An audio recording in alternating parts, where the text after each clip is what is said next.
Yu Suzuki. You've been playing his games in the arcade for years. Now his title Shenmue is taking gaming to new directions. And we catch up with our disjointed little hero, Rayman. He's been on your PC and N64 for a while, but he's never looked like this before. And Code Veronica is finally out, and we're definitely not disappointed. This game will make you sleep with the lights on. Stick around. It's game time.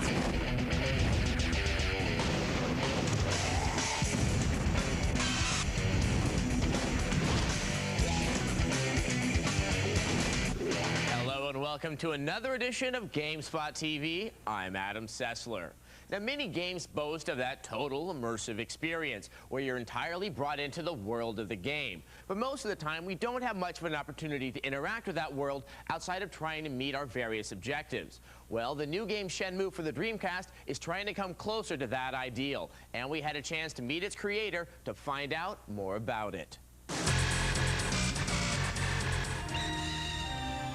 There's a new genre of gameplay called free. It was developed for the new Sega title Shenmue, produced and directed by Yu Suzuki. Free allows the user to interact with almost everything in the game environment. Shenmue is potentially the most revolutionary game of the year. After 5 years of development, it's said to be the largest and most expensive title ever developed, and is rumored to have cost between $20 and $40 million to produce. Hundreds of people worked to develop Shenmue's free environment. Free meaning full reactive eyes entertainment. The basic concept of free is to have a high level of freedom. Freedom in being able to walk around where you want to, being able to select what you want to play.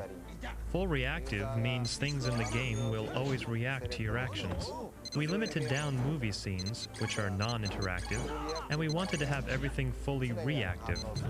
Our ultimate goal is to make a new genre of games by merging the reality of movies with the interactivity of games. In the case of Shenmue, free basically means you can interact with any object you see in the game.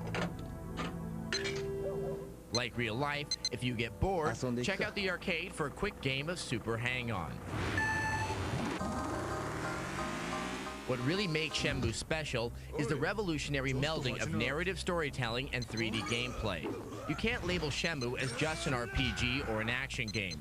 It's more of a hybrid, combining different styles and immersing the player in the game. I joined Sega in '83, and ever since have been working on arcade titles like Hang-On, Outrun, and Virtua Fighters. In arcades, I have to keep the average time of gameplay to 3 minutes. I figured it was about time to make games that have no limit of time. Shenmue is definitely a long-form game. Your character is Ryo, searching for the man who killed his father. You take Ryo through the streets of Japan and onto Hong Kong to elicit clues from various other characters. In this free environment, there are over 1,200 detailed rooms to explore and 350 unique characters to interact with, each with their own voice and personality. Hi, my name is Mark. The level of interactivity in this game opens up new worlds of play. This high level of interactivity and realism brings up new questions of morality and advertising in games. If sponsors get too strong and try to affect gameplay, this is bad. On the other hand, money paid by the sponsors will help game developers to create new games, which is good for the user. Now, in realistic games such as Shenmue, it's only natural for there to be vending machines because they exist in real life. I think as games get more realistic, this kind of sponsorship will become much more popular. There are issues of morality in the messages that this kind of free environment can send. Most of our users are children still developing their character. The more realistic the games get, we should be trying to send messages about what love is, or how to save people. We should focus more on having to teach children elements like that. Ryo has his fair share of hero action.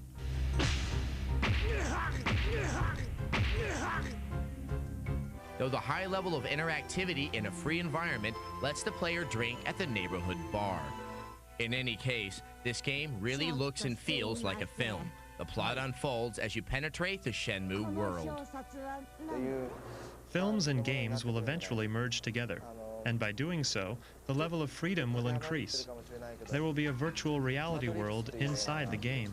In the future of games with free, there will not be just one storyline, there will be multiple storylines. You'll be able to go in any direction. It will evolve into games where you are playing around in this virtual reality world. People will be wearing head-mount displays and walking around virtual reality towns.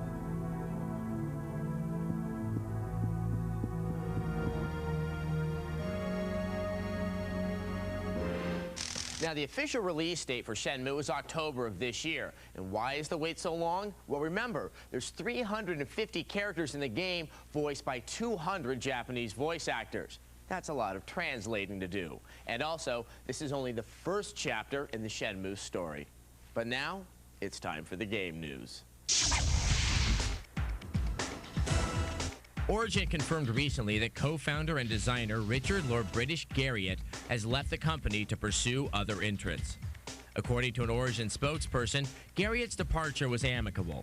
In addition to other projects, Garriott participated in the development of Ultima Online, which currently has 165,000 paid subscribers.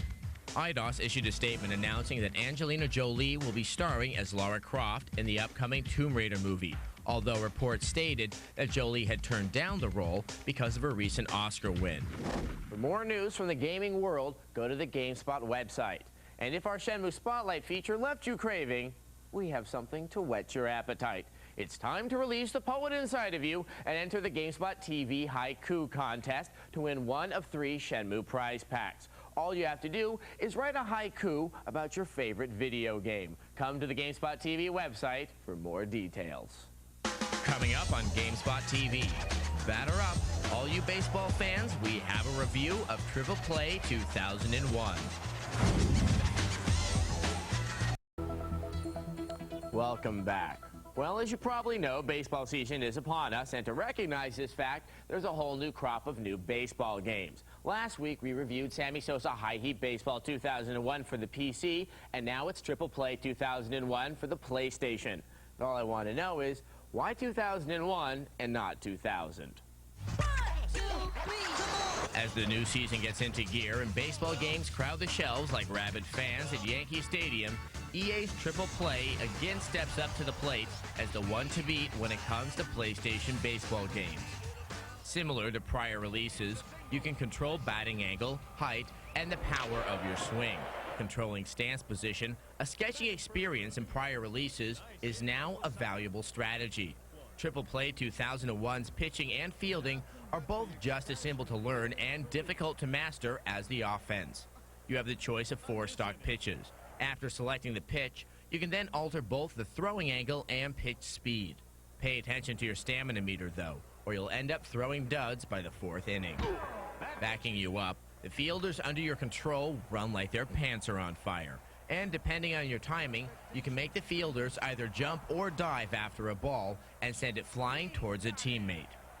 Triple Play 2001's visuals remain on par with last year's release. Player graphics deliver near-perfect representations of the real-world counterparts, while all 30 stadiums are rendered in marvelously myopic detail.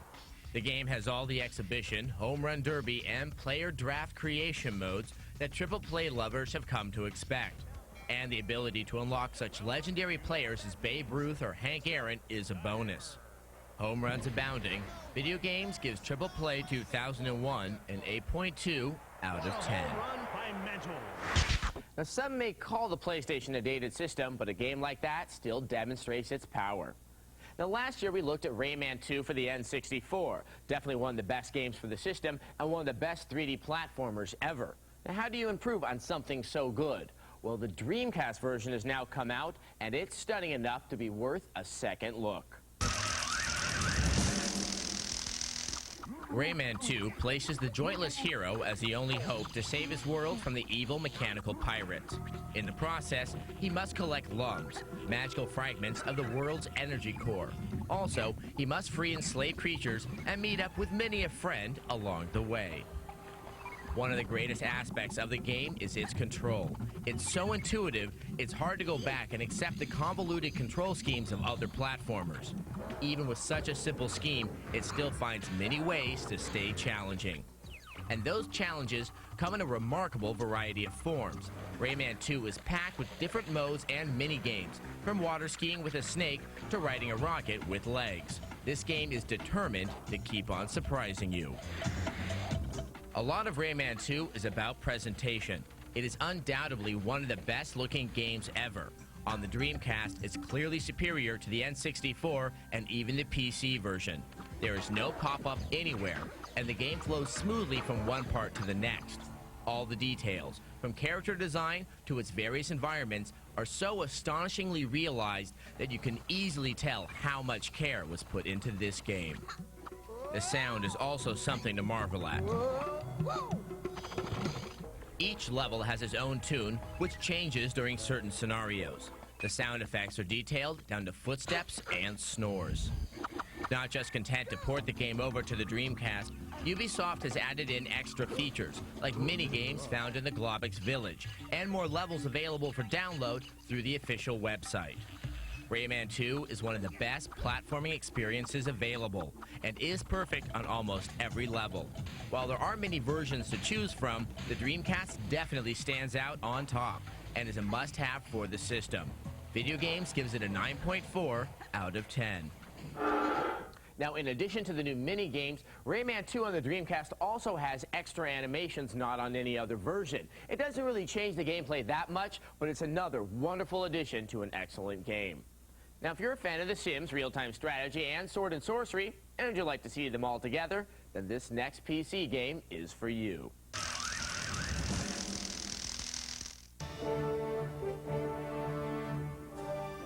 Accept Ardania's crown and forge new legends for this ancient land. At first look, Majesty seems like a fairly traditional fantasy-themed real-time strategy game. As you get deeper into the game, it becomes more than that. As in The Sims, in Majesty, you influence your subjects rather than directly command them, and they don't always do what you would hope. Majesty is set in a medieval fantasy world. Your goal is to establish your kingdom and expand. You have to build castles, temples, and a community that will keep your people satisfied and prosperous. Expanding your territory is Majesty at its most fun and most unusual. It's one thing to construct a guild or a temple and recruit heroes. It's another thing entirely to actually get your heroes to do anything, as they have a will of their own. Majesty's interface is good. You click on a building, character, or item to get information about it and act upon it. Maintaining a revenue stream is extremely important. You need a steady income of resources to survive, and in Majesty, your revenue mostly comes from tax collectors. Majesty is one of those rare games that you won't want to stop playing until you find out what happens next. Majesty combines real-time strategy and role-playing elements for an original, fun, and challenging game. Gamespot gives Majesty an 8.8 out of 10.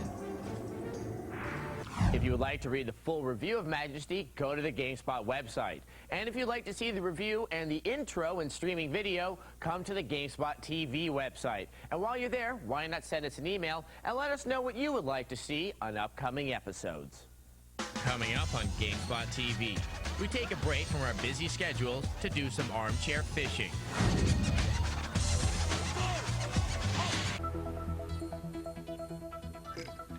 Welcome back. Now, the Dreamcast is no stranger to top-notch fighting games, and our next title is no exception. Techromancer blends manga with giant robots and jaw-dropping graphics to make you feel like you're playing in the arcade.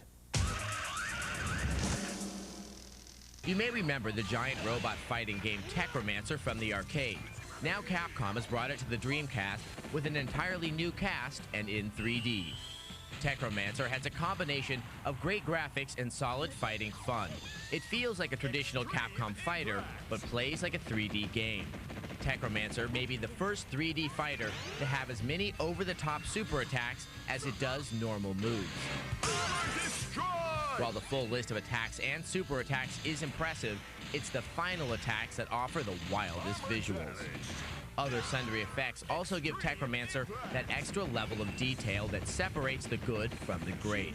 The sounds in Techromancer are all crystal clear and full of punch, ranging from explosions to laser cannons to robot hydraulics. Likewise, swords clashing, rocket fists firing, and buildings crumbling all get the appropriate audio treatment, and the music is classic Capcom. If you like watching a giant monster film or Ultraman and enjoy a good fighting game, then you'll probably dig Techromancer. Video Games gives it an 8.6 out of 10. A quick note on Techromancer. The controls may seem sparse at first, but you'll notice that there really are a wide number of combos available, and that's what makes it such a good fighting game. But now it's time for something a wee bit more relaxing. Grab your fishing rod and a handful of virtual night crawlers. Here's our review of Championship Bass. If you're an avid fisher with a PlayStation, you may want to pick up Championship Bass, a slightly flawed but convincingly realistic bass angling simulation. At its root, the game follows the timeless angling tradition. Pick bait and reel, cast bait, wait for bite, reel in, repeat. The game breaks down into 4 main modes: fishing trip mode, career mode, tournament mode, and challenge mode. Championship Bass offers huge lakes that can be explored by boat. While exploring, you have the option of toggling on an underwater camera to find fish. The camera works far better than conventional underwater sonar and is a unique feature that gives the game an edge on some of its competitors. The fish themselves are quite finicky. Everything matters, including bait type, bait location, and underwater bait movement. Attracting a fish becomes a purely skill-based affair, dependent on the player's fish-attracting charms. Still, this game has its share of flaws, especially when it comes to control issues. The bait movements are either too subtle or too strong, and the graphics and sound departments are definitely less than stellar. Try again. That said, most of the game's flaws are cosmetic. The gameplay features outweigh Championship Bass's lack of beauty and pack enough excitement to warrant long-term commitment by fishing fans, if not hardcore gamers. A final plus is that the game works with ASCII's fishing controller. Video Games gives Championship Bass a 6.1 out of 10. Championship Bass is also available for the PC. And if you want to go fishing for more game reviews, tool your outboard over to our website, cast your line, kick back, and watch 'em bite. And while you're there, post your best virtual fishing story to our PC or console message boards. And be sure to enter a haiku in our latest contest. Something like, "Pixelated fish, why do you not bite my hook?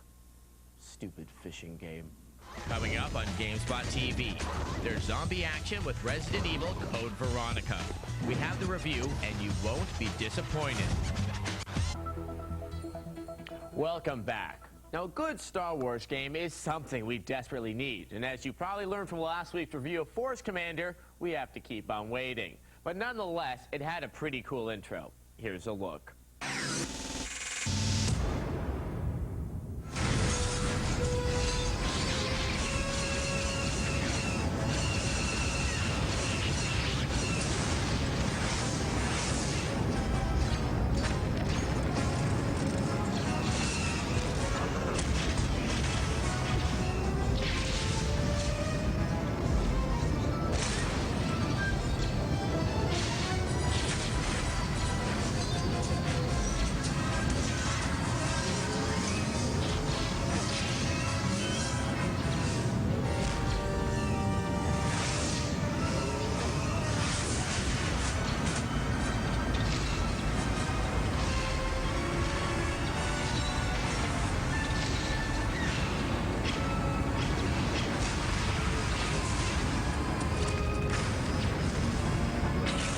Ever since the launch of the Dreamcast, Resident Evil Code Veronica has been one of the games to help prove the system. Now, while it may not secure Sega's future, it's definitely going to satisfy fans of the series, or fans of good games for that matter. Here's our review.